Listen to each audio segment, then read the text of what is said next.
Les caractéristiques de l'état d'esprit de la richesse. Déjà, tu comprends que la vie, c'est un jeu. Un jeu qui va te faire prendre conscience de tes capacités et tes possibilités. Et comment se joue ce jeu? Ce jeu se joue au travers des problèmes. Quand tu as l'état d'esprit de riche, tu appréhendes chaque problème comme un défi.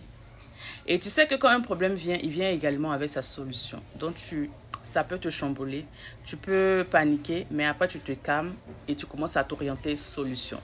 Donc, ça veut dire que quand tu as l'état d'esprit de richesse, quand le problème vient, tu n'es pas lamentation, tu es solution.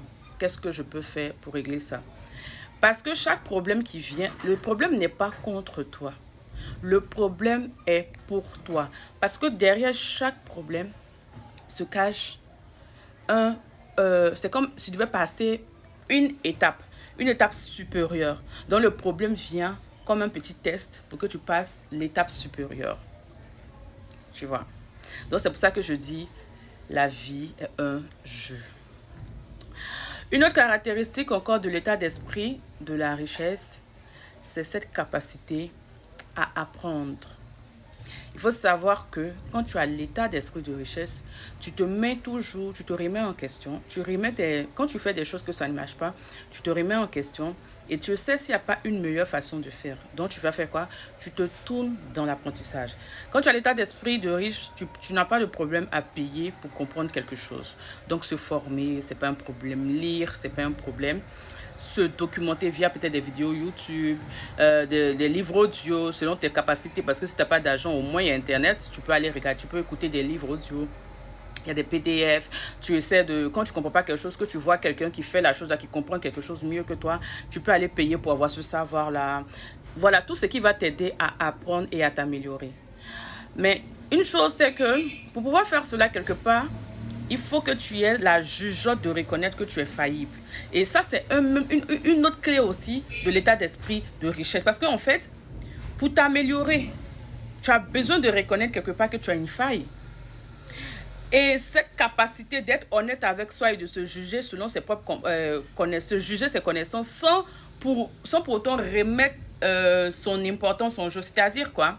En fait, ce qui se passe dans l'état d'esprit de pauvreté, c'est que le pauvre, quand il ne connaît pas, il pense que le fait de l'admettre, il pense que ça le diminuait. Non, quand tu as l'état d'esprit de richesse, le fait que tu ne connaisses pas, tu vois toujours que si tu ne connais pas, c'est pas grave, mais au moins il y a des personnes qui connaissent et tu vas vers l'information. Vous voyez un peu la différence? D'accord. Une des caractéristiques encore de l'état d'esprit de la richesse, c'est l'impatiemment patient. C'est-à-dire quoi? Tu te bats de toutes tes forces chaque jour pour atteindre tes objectifs, mais tu es conscient que quelque part, ça prend du temps. C'est pas le fait d'attendre et faire de petits efforts, non. C'est le fait de faire de gros efforts chaque jour, mais de savoir que ça prend du temps. C'est pour ça que j'ai dit l'impatiemment patient. Je vais comparer sans quoi l'état d'esprit de pauvreté. Quand tu as l'état d'esprit de pauvreté, tu es pressé parce que tu n'as pas le temps. Tu veux faire les choses et tu les fais mal parce que tu ne veux pas prendre le temps, vu que tu veux forcément avoir un résultat. Alors que tu sais que selon ce que tu fais, ça te demandera du temps.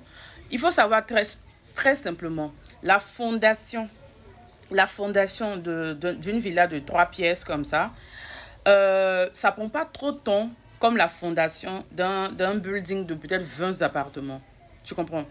Donc, on est tous différents et on a tous nos rêves et nos aspirations. Et c'est normal que pour toi, prenne du temps selon la hauteur de tes rêves, en fait. Et il faut savoir que la richesse, ça se construit. C'est pas parce que tu as la bonne idée et non. Et tic-tac, comme ça se passe. Je dis ces choses parce que moi-même, je viens de là-bas. J'étais là-bas, en fait, dans l'état d'esprit de la pauvreté. Je peux m'en sortir. Et je pense pas être une personne même je sais pas comment dire, qui faisait trop d'efforts, quoi. Mais donc, si moi, j'ai pu le faire, c'est que franchement, c'est à la portée de tout le monde.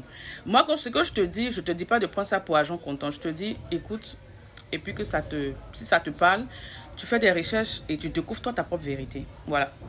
Donc, je vais faire d'autres vidéos, mais en attendant, tu peux t'abonner. Et si tu vois que c'est intéressant, tu peux partager. Merci.